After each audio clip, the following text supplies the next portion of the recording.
আবারও গণধর্ষণের ঘটনা ঘটল বাসুদেবপুর থানার অন্তর্গত পলতাপাড়া এলাকায়। এক ৩২ বছরের তরুণীকে 4 জন মিলে গণধর্ষণ করে বলে অভিযোগ। পলতাপাড়া এলাকায় একটি গ্যারেজে গণধর্ষণ করা হয়। এই ঘটনায় বাসুদেবপুর থানার পুলিশ তদন্তে নেমে 4 জনকে গ্রেপ্তার করেছে।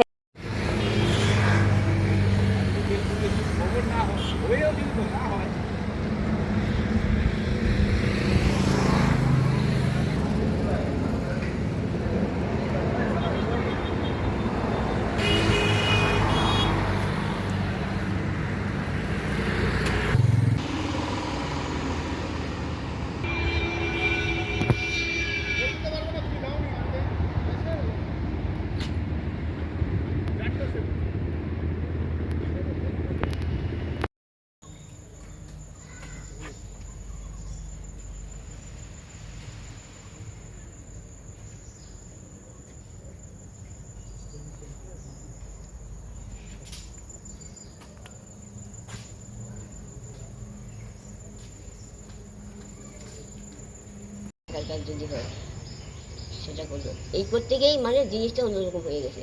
আপনার নাতনির সঙ্গে যে যারা খারাপ ব্যবহার করলো তাদের কি চান আপনি? তাদের সাজা হওয়া উচিত বাবা। আজকে আমার নাতি আজকে অন্য কারোর তো হতে পারে বলো। বলো গরিবের মেয়ে তারা বাইরে বেরোতেই পারে। এখন আমি দেখো আমি এখন ওতে রাস্তায় বেরিয়ে ও বাবা আমার একটু চা খাওয়াও না, খাইয়ে দেয়। এখন আমার বউ যদি অভাবে পড়ে স্বামী পাগল যে বাবা আমার কত টাকাটা ঘরে রান্না হয়ে তো সে যদি বলে ওর মা টাকা নেছে, তাই তো তাই জন্য তো খারাপ ব্যাপার তো চাই না। এই তো আমি বেরোই বলি বাবা আমার একটু টাকা বুড়া মানুষ। আপনি চান যে যারা খারাপ ব্যবহার করছে তাদের সাজা হোক? তাদের সাজাটাই হোক বাবা। দ্বিতীয় দিন আর কারো না হয় আর সারা পেলে আমার নাতির আর আমার নাতিরে আমি বুঝে নেব। ও তো যে মাথা আয় ঘরে ঘরে দিতে পারে। শুনলাম তো যে হ্যাঁ ওরা যারা ছিল ওরা ডেকে নিয়ে নাকি ওকে হ্যাঁ করেছে।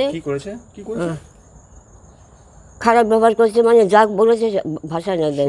অত্যাচার করেছে, হ্যাঁ খুব অত্যাচার করেছে, বিড়ি শাক ফাঁকি দিয়েছে, এইসব কি করেছে ব্যাপারটা বুঝলে। কতজন অনেকজন মিলে নাকি? হ্যাঁ কতজন অনেকজন মিলে? অনেকজন মিলে? হ্যাঁ হ্যাঁ অনেকজনই, অনেকজন মিলে ওই তো অনেকজন মিলে করেছে।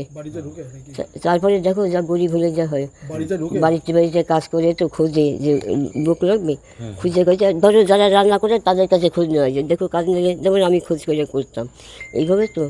বাড়িতে ঢুকে করেছে নাকি? না বাড়িতে কেউ ঢুকিনি। কাজে গেছিল তখন নিয়ে? হ্যাঁ বাড়িতে কেউ ঢুকিনি। না কাজে নিয়ে গিয়েছিল তখন? হ্যাঁ কাজে ওই কাজের জন্যই ফোন করেছিল।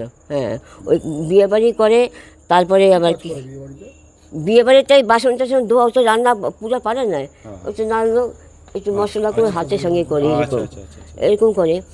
আবার কোনো এক জায়গায় করতো একটা বাচ্চার দেখার কাজ করতো, আর এক জায়গাটা বুঝে দুটো ঘৃণা পায় দেখে করে। যারা করেছে তাদের কি চান? এত তো খারাপ ব্যবহার করলো, তারা কি চাইছে? আমি চিনি না বাবা। তো চেন না যারা করেছে তাদের কি চাইছেন? তারা কি চাইছেন? আপনি কি চাইছেন? আপনি কি চাইছেন? আপনার নাতনির সঙ্গে এত বাজে ব্যবহার করলো, কি চাইছেন? ওতে সাজা হোক, আর আমার নাতি যাতে দ্বিতীয় ঘরের থেকে না বেরোয়, ওরেও আমার